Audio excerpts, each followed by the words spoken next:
Security ದೃಷ್ಟಿಯಿಂದ ದರ್ಶನ್ನ shift ಮಾಡಲಾಗಿದೆ. ನಟ ದರ್ಶನ್ ಸೇರಿ ಎಲ್ಲರಿಗೂ ಕಾನೂನು ಒಂದೇ. ಬೆಂಗಳೂರಿನಲ್ಲಿ ಗೃಹ ಸಚಿವ ಪರಮೇಶ್ವರ್ ಹೇಳಿಕೆಯನ್ನ ಕೊಟ್ಟಿದ್ದಾರೆ. ಯಾರೇ ಕಾನೂನು ಉಲ್ಲಂಘನೆ ಮಾಡಿದ್ರೂ ಕ್ರಮವನ್ನ ತೆಗೆದುಕೊಳ್ಳಲಾಗುತ್ತೆ. ಯಾರನ್ನು ರಕ್ಷಣೆ ಮಾಡುವ ಉದ್ದೇಶ ನಮಗಿಲ್ಲ. ಪರಪ್ಪನ ಅಗ್ರಹಾರ ಘಟನೆ ಆದ ನಂತರ ಶಿಫ್ಟ್ ಮಾಡಲಾಗಿದೆ.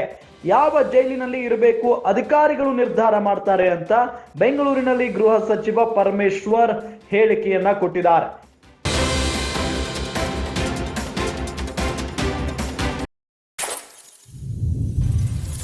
ಸೆಕ್ಯೂರಿಟಿ ದೃಷ್ಟಿಯಿಂದ ದರ್ಶನ್ ಅವರನ್ನ ಬಳ್ಳಾರಿ ಕೇಂದ್ರ ಕಾರಾಗೃಹಕ್ಕೆ ಶಿಫ್ಟ್ ಮಾಡಲಾಗಿದೆ ಅಂತ ಹೇಳಿ ಇನ್ನು ಗೃಹ ಸಚಿವ ಪರಮೇಶ್ವರ್ ಅವರು ಇಲ್ಲಿ ಹೇಳಿಕೆಯನ್ನ ಕೊಟ್ಟಿದ್ದಾರೆ. ಗಮನಿಸ್ತಾ ಇದ್ದೀವಿ. ನಟ ದರ್ಶನ್ ಸೇರಿ ಎಲ್ಲರಿಗೂ ಒಂದೇ ಕಾನೂನು. ಯಾರೇ ಕಾನೂನು ಉಲ್ಲಂಘನೆ ಮಾಡಿದ್ರೂ ಕೂಡ ಕ್ರಮವನ್ನ ತೆಗೆದುಕೊಳ್ಳಲಾಗುತ್ತೆ. ಕಾನೂನು ಉಲ್ಲಂಘನೆ ಮಾಡಿದ್ರೆ ಸುಮ್ಮನೆ ಬಿಡಲ್ಲ. ಯಾರನ್ನು ರಕ್ಷಣೆ ಮಾಡುವ ಉದ್ದೇಶವೂ ಕೂಡ ನಮಗಿಲ್ಲ. ಪರಪ್ಪನ ಅಗ್ರಹಾರ ಘಟನೆ ಆದ ನಂತರ ಶಿಫ್ಟ್ ಮಾಡಲಾಗಿದೆ.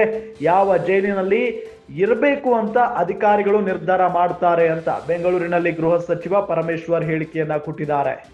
ಇಲ್ಲ, ಜೈಲು ಅಧಿಕಾರಿಗಳು ಈ ಘಟನೆ ಆದಮೇಲೆ ಅವ್ರನ್ನೆಲ್ಲ ಶಿಫ್ಟ್ ಮಾಡಬೇಕು ಬೇರೆ ಕಡೆ ಅಂತೇಳಿ ತೀರ್ಮಾನ ಮಾಡಿದರು. ಅವರು ಯಾರ್ಯಾರನ್ನ ಎಲ್ಲೆಲ್ಲಿ ಕಳಿಸ್ಬೇಕು ಅಂಥೇಳಿ ಅವರು ಒಂದು 8-10 ಜನರನ್ನು ಶಿಫ್ಟ್ ಮಾಡೋದಕ್ಕೆ ತೀರ್ಮಾನ ತಗೊಂಡು ಶಿಫ್ಟ್ ಮಾಡ್ತಾ ಇದ್ದಾರೆ.